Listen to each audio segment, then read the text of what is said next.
mana ya Ustadz? Kayak mana ya Ustadz? Kayak mana ya Ustadz? Assalamualaikum warahmatullahi wabarakatuh. Apa kabarnya nih keluarga muslim? Semoga selalu diberikan kesehatan sekeluarga dan diberi kemudahan segala urusannya.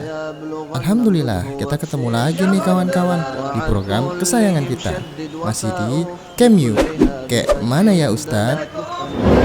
Nah, kali ini kita masih berada di kota Medan. Dan kita sudah menerima pertanyaan dari beberapa warga Medan. Kira-kira pada mau tanya apa aja ya sama Ustadz? Ya udah yuk kita langsung saja ke pertanyaan pertama. Tetap di Kemyu. Kayak mana ya Ustadz?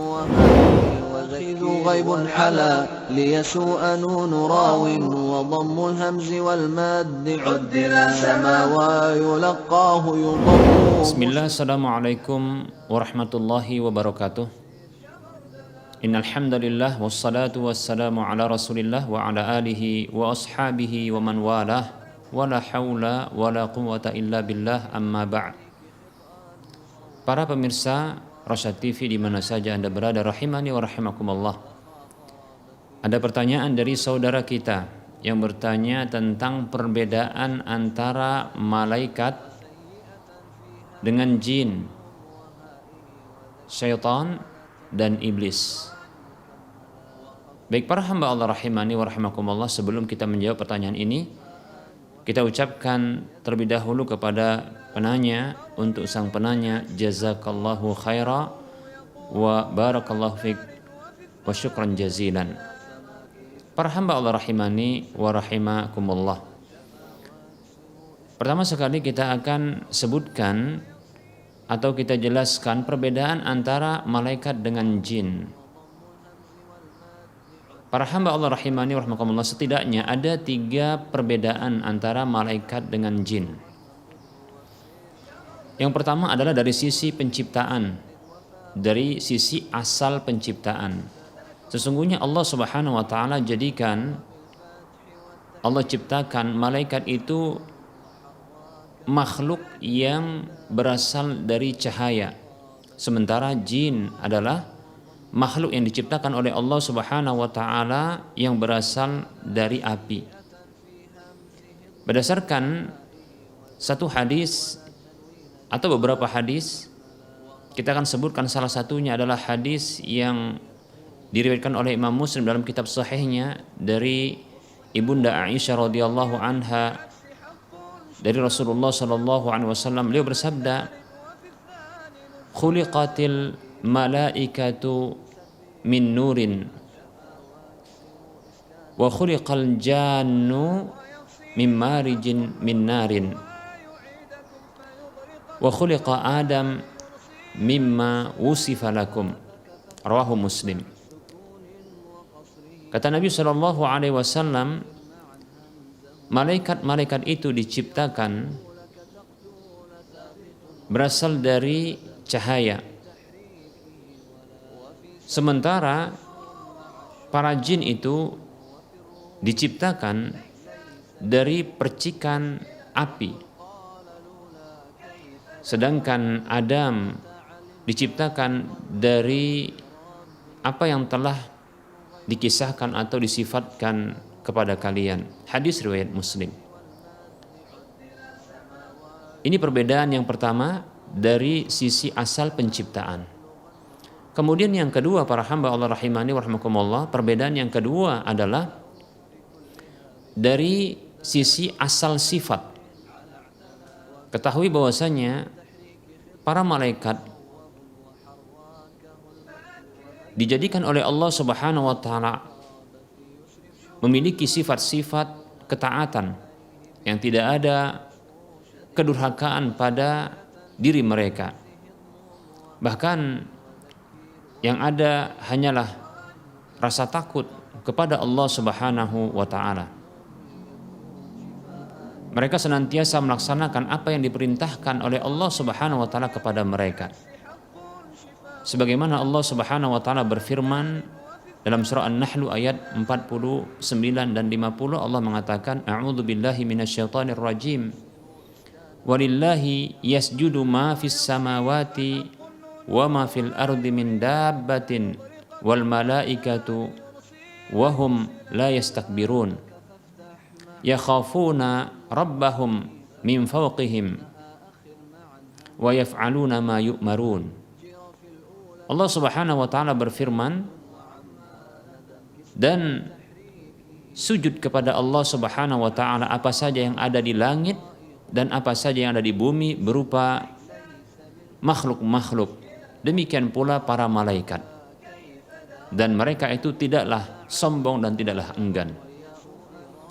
Yakhafuna rabbahum min fawqihim. Mereka itu, yaitu para malaikat, takut kepada Rabb mereka, yaitu Allah Subhanahu wa taala yang berada di atas mereka.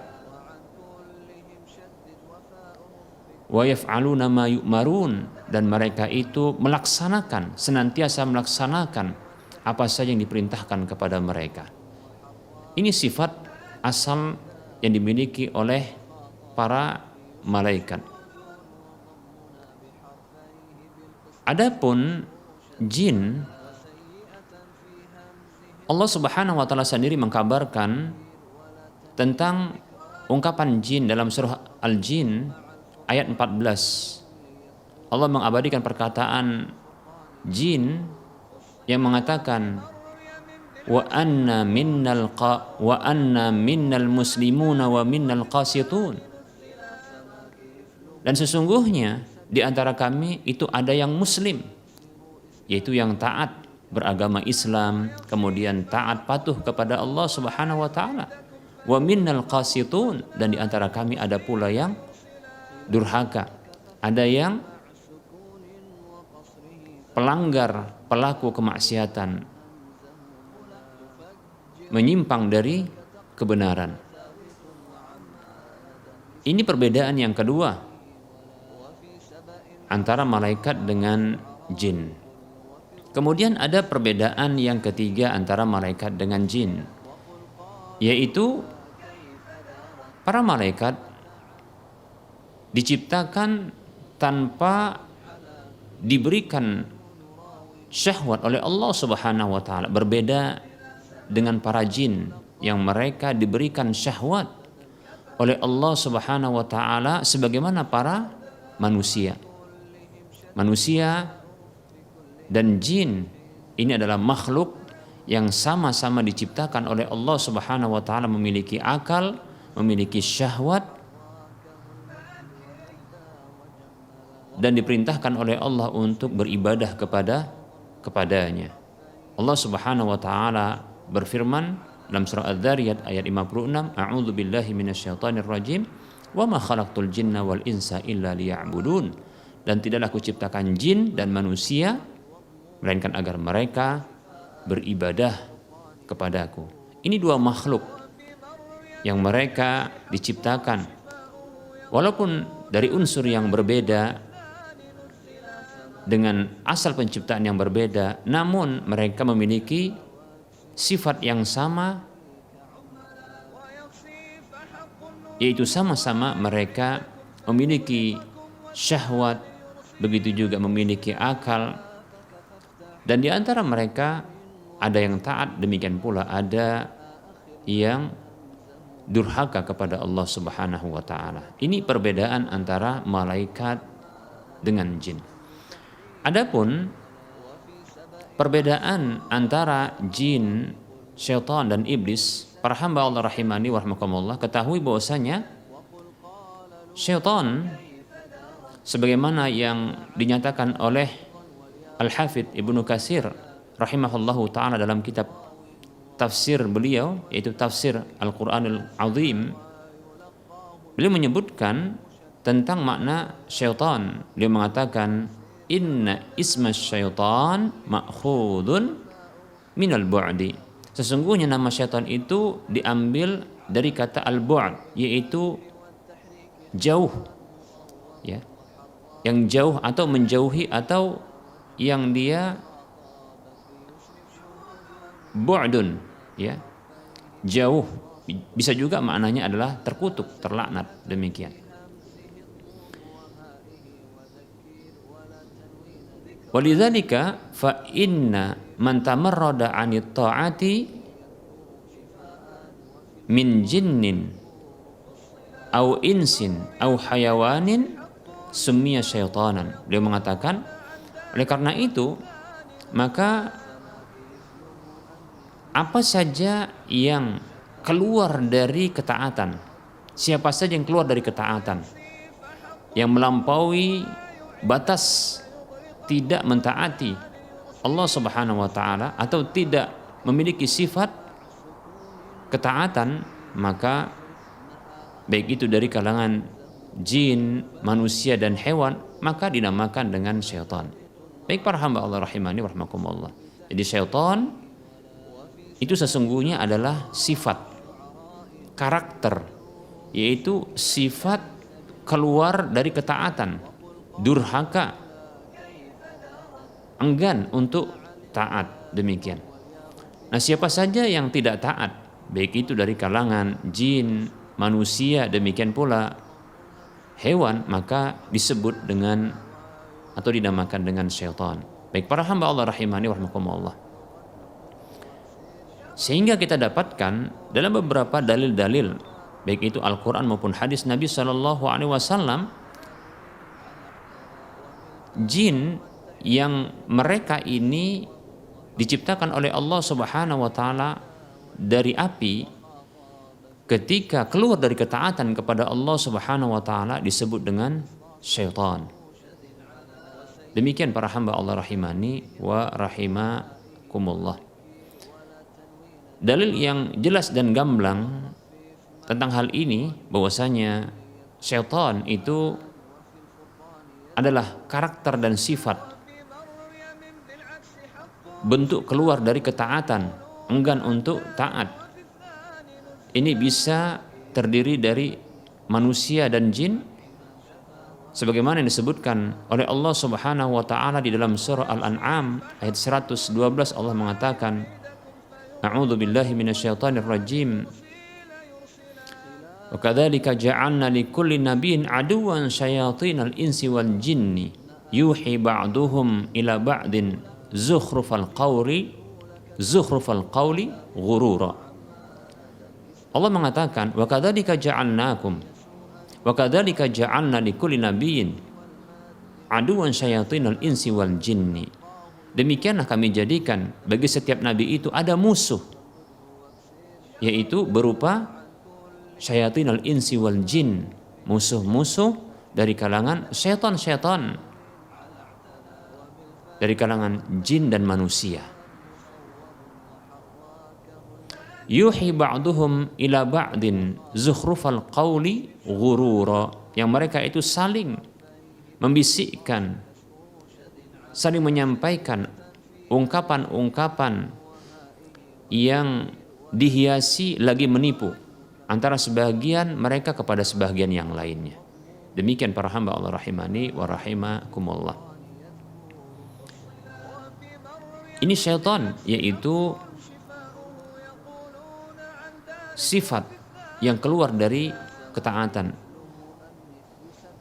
karakter buruk, karakter durhaka, enggan untuk taat.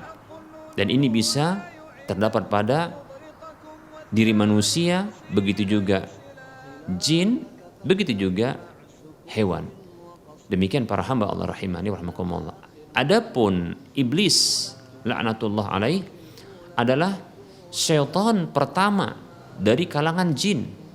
Syaitan pertama dari kalangan jin, yaitu jin pendurhaka yang tidak taat kepada Allah Subhanahu wa taala. Sebagaimana Allah Subhanahu wa taala firmankan tentang iblis, yang dia ini termasuk jin namun tidak taat kepada Allah Subhanahu wa taala. Allah berfirman dalam surah Al-Kahfi ayat 50, Allah mengatakan, A'udzu billahi minasyaitonir rajim. Wa idz qulna lil malaikati isjudu li adama fasajadu illa iblis kana minal jinni fafasaqa an amri rabbih. Allah Subhanahu wa taala berfirman yang artinya, dan ingatlah tatkala kami berfirman kepada para malaikat, usjudu li adama, sujudlah kalian kepada Adam. Fasajadu, maka para malaikat itu, ingatlah tatkala kami berfirman kepada para malaikat, sujudlah kepada Adam, maka sujudlah mereka itu, illa iblis, kecuali iblis. Ayat ini seolah-olah menggambarkan bahwasanya iblis termasuk dari kalangan para malaikat. Maka kita katakan benar, yaitu iblis ketika itu hidup di tengah-tengah para malaikat. Namun dari sisi penciptaan, sebagaimana yang disebutkan oleh Nabi SAW itu berbeda. Itu sama-sama mereka diperintahkan untuk beribadah kepada Allah Subhanahu wa Ta'ala. Hanya saja iblis yang memiliki karakter kedurhakaan, maka dia enggan untuk menerima perintah Allah Subhanahu wa Ta'ala untuk sujud kepada Adam. Itu sujud penghormatan. Karena wataknya yang sombong, disebutkan dalam surah Al-Baqarah, aba wastakbara. Dia enggan dan sombong. Enggan terhadap perintah Allah dan sombong terhadap Adam alaihissalam. Dia merendahkan Adam alaihissalam. Dalam surah Al-Kahfi ayat 50 ini Allah mengatakan, fasajadu illa iblis, maka para malaikat itu sujud kecuali iblis. Wa kana minal jinni, dan dia adalah termasuk jin, dari kalangan jin. Fafasaqa an amri rabbih, namun dia keluar dari perintah Rabbnya, yaitu tidak mentaati perintah Allah Subhanahu wa Ta'ala. Aba wastakbar, dia itu enggan dan sombong. Lalu Allah vonis wa kana minal kafirin, dan dia termasuk orang-orang kafir. Iblis sesungguhnya adalah berasal dari jin, bahkan syaitan pertama dari kalangan jin yang dia durhaka kepada Allah Subhanahu wa Ta'ala. Baik para hamba Allah rahimani rahimakumullah, ini perbedaan antara makhluk-makhluk yang memiliki nama-nama khusus yang telah kita sebutkan. Semoga bermanfaat. Alhamdulillah, sudah paham kan kawan-kawan? Jangan lupa dicatat ya kawan-kawan. Ikatlah ilmu dengan catatan. Yuk kita langsung saja nih ke pertanyaan berikutnya. Masih di Kemyu. Kayak mana ya Ustadz?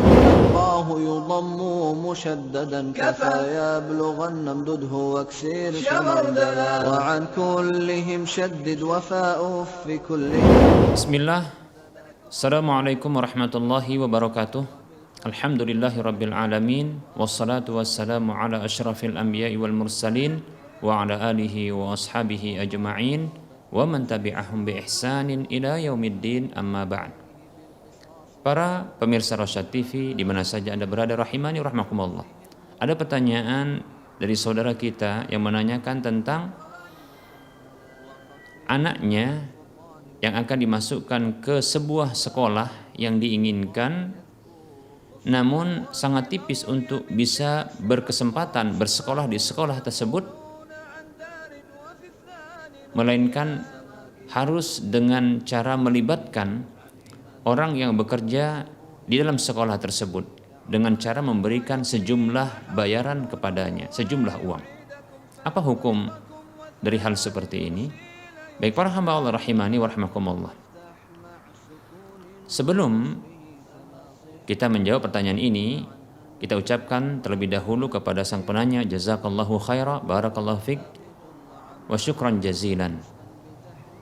Para hamba Allah rahimani wa rahimakumullah, ketahuilah bahwasanya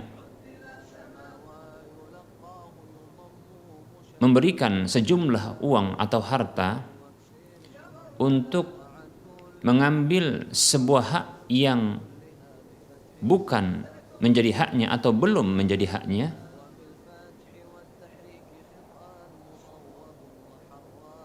atau untuk memenangkan satu hak yang sesungguhnya bukan menjadi miliknya dan belum menjadi miliknya, maka ini disebut dengan sogo atau suap, yang disebut di dalam istilah hadis dengan riswah, yaitu suap atau sogokan. Para hamba Allah rahimani wa rahimakumullah, mengambil peluang untuk bisa bersekolah di sebuah sekolah yang disamakan dengan itu seperti mengambil peluang untuk bisa bekerja pada sebuah pekerjaan. Namun dipersyaratkan harus lulus uji untuk bisa mendapatkan peluang tersebut. Namun hal ini tidak ditempuh, atau ditempuh namun belum diketahui hasilnya. Lalu dikeluarkan uang, biaya, dana, sejumlah harta dibayarkan kepada orang yang bekerja di tempat tersebut. Maka ketahuilah sesungguhnya ini adalah riswah, ini adalah bentuk sogokan atau suapan. Ketahuilah Nabi Shallallahu Alaihi Wasallam, beliau bersabda, ar-rashi wal murtashi finnar, hadis riwayat Tabrani. Kata Nabi SAW, orang yang menyogok atau orang yang menyuap dan orang yang disuap itu dalam neraka.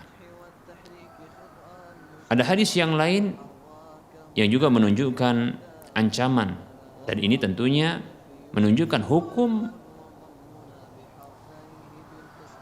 larangan tindakan menyuap atau tindakan menyogok ini. Itu adanya kutukan Allah Subhanahu wa taala berlaku bagi orang yang menyuap dan disuap. Nabi Shallallahu Alaihi Wasallam dalam sebuah hadis yang diriwayatkan oleh Imam Abu Daud, Tirmidzi dan Ibnu Majah dari sahabat Abdullah bin Amr radhiyallahu anhuma, Rasulullah Shallallahu Alaihi Wasallam bersabda, laknatullahi ala rashi wal murtashi. Kutukan Allah Subhanahu wa taala berlaku atas orang yang menyuap dan disuap. Para hamba Allah rahimani wa rahimakumullah, ini hadis yang dikeluarkan oleh Imam Abu Daud, Tirmidzi dan Ibnu Majah serta yang lainnya, disahihkan oleh Syekh Al-Albani rahimahullahu taala dalam Sahihul Jami' di nomor urut hadis 5114. Baik para hamba Allah rahimani wa rahimakumullah.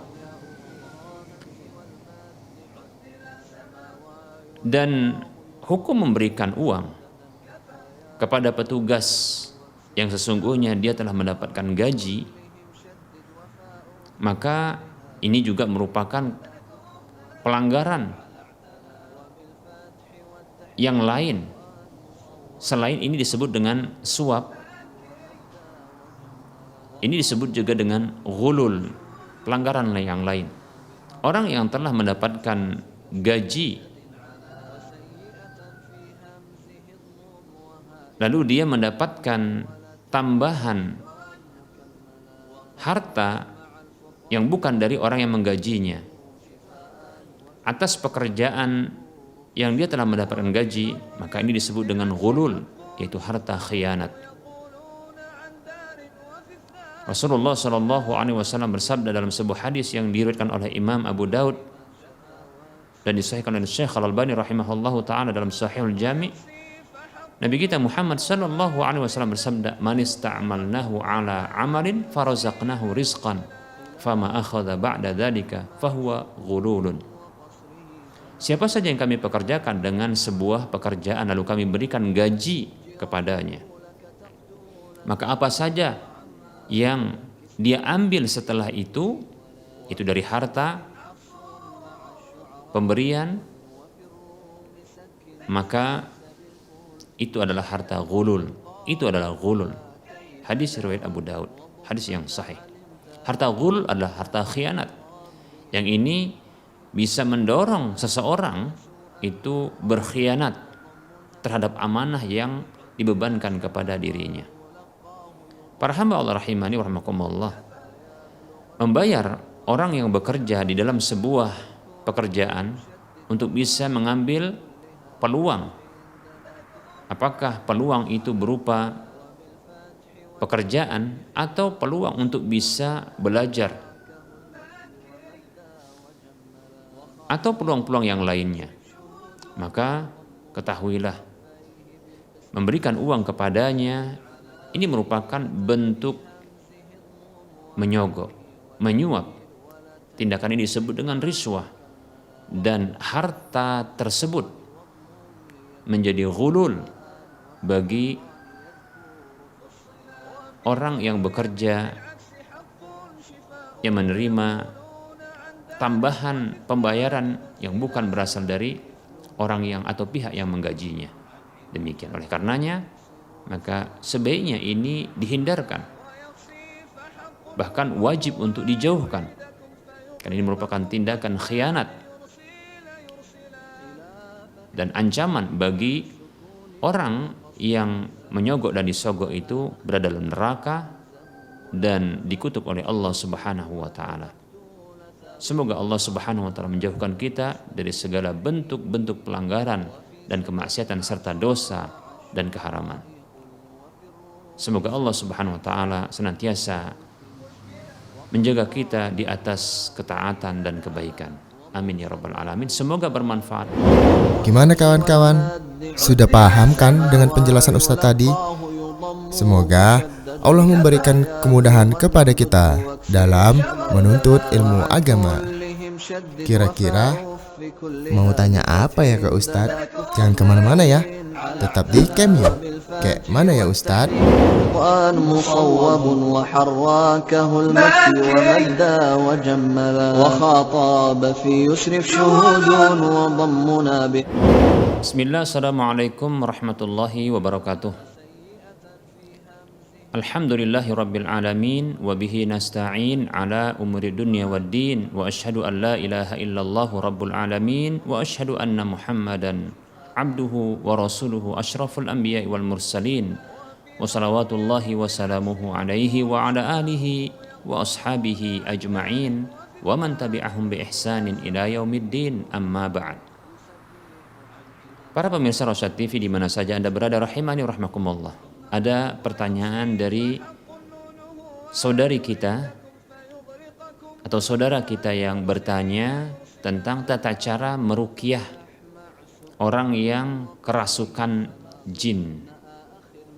Apakah harus terus-menerus dibacakan surah Al-Baqarah kepadanya? Baik, kita ucapkan kepada sang penanya jazakillah atau jazakallahu khaira wa barakallahu fiq wa syukran jazilan. Baik para pemirsa Rosyad TV rahimani wa rahimakumullah, ketahui bahwasanya meruqyah yaitu membaca kepada orang atau apa saja yang menjadi objek ruqyah tersebut yang syar'i, maka itu bisa bacaan tersebut berasal dari Al-Quran ataupun berasal dari doa-doa yang diajarkan Nabi SAW dalam hadis-hadisnya, atau bisa juga dengan menggunakan bahasa Indonesia, namun dengan bahasa yang jelas lagi gamblang, yang memuat permintaan kepada Allah Subhanahu wa ta'ala, baik itu menggunakan nama-nama ataupun sifat-sifat Allah Subhanahu wa ta'ala untuk kesembuhan orang atau objek ruqyah tersebut.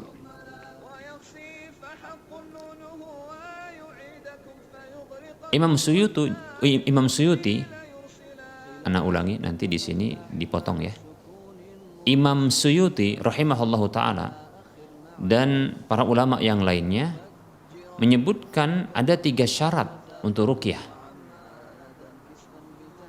Ruqyah yang syar'i. Yang pertama adalah ruqyah menggunakan Al-Quran atau bacaan doa dari doa-doa yang diajarkan Nabi SAW dalam hadis-hadis beliau.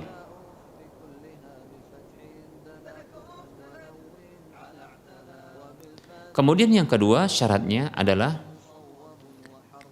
dengan menggunakan bahasa Arab atau dengan bahasa apa saja yang jelas terdengar dan gamblang, yang tentunya memuat permintaan-permintaan kepada Allah Subhanahu wa taala, baik itu dengan menyebutkan nama Allah ataupun sifat-sifatnya. Kemudian syarat yang ketiga, harus diyakini bahwa kesembuhan itu berdasarkan ketetapan dan izin dari Allah Subhanahu wa taala. Baik para hamba Allah rahimani wa rahimakumullah. Orang yang kerasukan ini merupakan salah satu objek yang bisa diarahkan ruqyah padanya. Dan ruqyah yang paling ampuh insyaallah taala adalah dengan Al-Qur'an. Berdasarkan firman Allah Subhanahu wa taala dalam surah Al-Isra ayat 82, Allah mengatakan, A'udzu billahi minasyaitonir rajim wa nunazzilu minal qur'ani ma huwa syifaa'u wa rahmatul lil mu'minin wa la yazidudz zalimina illa khasara.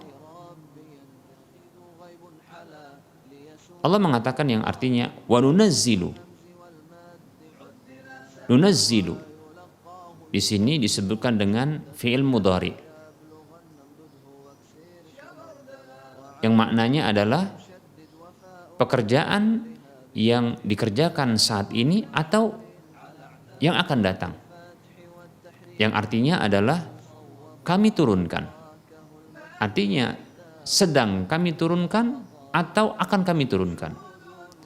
Maka kedua hal ini bisa bermakna untuk ungkapan wa nunazzilu, dan kami sedang dan akan, maksudnya berterusan. Oleh karenanya saya sering terjemahkan dengan wa nunazzilu, itu diterjemahkan dengan dan senantiasa kami turunkan minal qur'ani, dari Al-Qur'an itu ma huwa syifa, apa saja yang dia menjadi kesembuhan. Bahkan bukan hanya bagi orang muslim saja, bahkan orang non muslim juga demikian. Sebagaimana dalam kisah Abu Sa'id Al-Khudri radhiyallahu an, yang beliau meruqyah membacakan Al-Fatihah kepada seorang tokoh atau pimpinan orang kafir, dan alhamdulillah sembuh.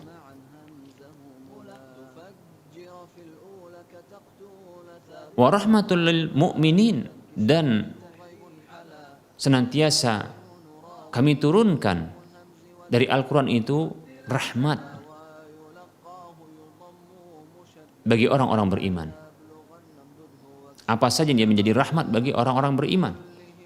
Kemudian Allah mengatakan wala yazidul zalimina illa khasara, dan tidaklah menambahkan Al-Quran tersebut, maksudnya Al-Quran itu tidaklah menambahkan al-zalimina kepada orang-orang zalim. Siapa saja yang berbuat zalim, di antaranya adalah jin syaitan yang dia merasuki tubuh manusia, dan itu merupakan bentuk kezaliman.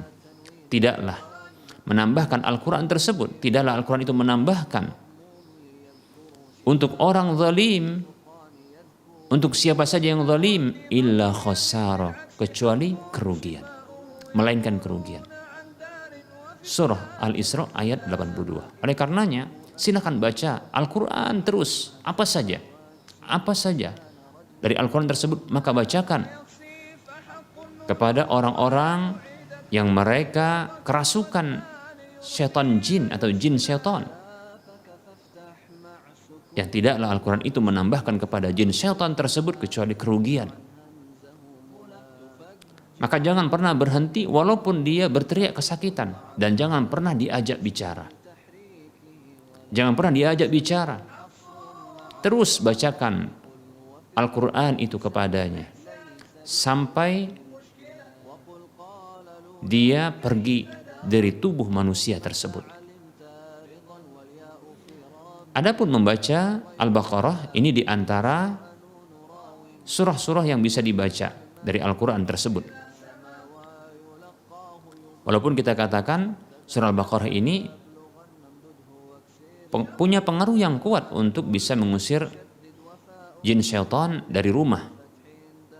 Dalam sebuah hadis Nabi SAW, hadis yang diriwayatkan oleh Imam Ahmad, begitu juga Imam Muslim serta yang lainnya, dari sahabat Abu Hurairah radhiyallahu anhu, Rasulullah SAW bersabda, "La taj'alu buyutakum maqabira. Inna syaitana yanfiru minal baiti alladhi yuqra'u fihi suratul Baqarah." Janganlah kalian jadikan rumah-rumah kalian itu seperti kuburan, kosong dari ibadah. Jangan jadikan rumah itu kosong dari ibadah, seperti kuburan yang tidak boleh ada ibadah di dalamnya, di sekitarnya. Inna syaitana yanfiru minal baiti alladhi yuqra'u fihi suratul Baqarah. Sesungguhnya syaitan itu lari, syaitan jin itu lari dari rumah yang dibacakan di dalamnya surah Al-Baqarah. Walaupun kita katakan bukan hanya khusus surah Al-Baqarah yang kita bacakan, yang lain juga bisa. Dalam hadis yang lain disebutkan ayat kursi juga bisa untuk mengusir jin syaitan. Bahkan seluruh ayat Al-Quran itu menjadi penyembuh dan menambahkan kerugian kepada siapa saja yang berbuat zalim, di antaranya adalah syaitan-syaitan yang merasuki tubuh manusia. Semoga ini bermanfaat. Wassallallahu ala Muhammad wa ala alihi wa ashabihi ajma'in walhamdulillahi rabbil alamin. Wassalamualaikum warahmatullahi wabarakatuh. Bagi kamu yang mempunyai pertanyaan perihal agama, silahkan kirim video pertanyaan kamu menggunakan HP atau kamera ke nomor WhatsApp 0822 8888 6630 atau kirim ke email kami rasyad.tv@gmail.com dengan format isi video, nama, alamat, dan pertanyaan yang akan kamu tanyakan. Ayo, kirim pertanyaan kamu dan tunggu jawabannya di Cameo. Kayak mana ya Ustadz? Alhamdulillah, kita telah sampai di pertanyaan terakhir hari ini. Nah, semoga apa yang disampaikan Ustadz tadi bisa menambah ilmu agama kita semua. Ingat ya kawan-kawan, menuntut ilmu agama itu wajib loh atas setiap muslim. Dan terima kasih telah menyaksikan episode Cameo kali ini. Insya Allah, sampai jumpa lagi di episode-episode Cameo berikutnya. Assalamualaikum warahmatullahi wabarakatuh.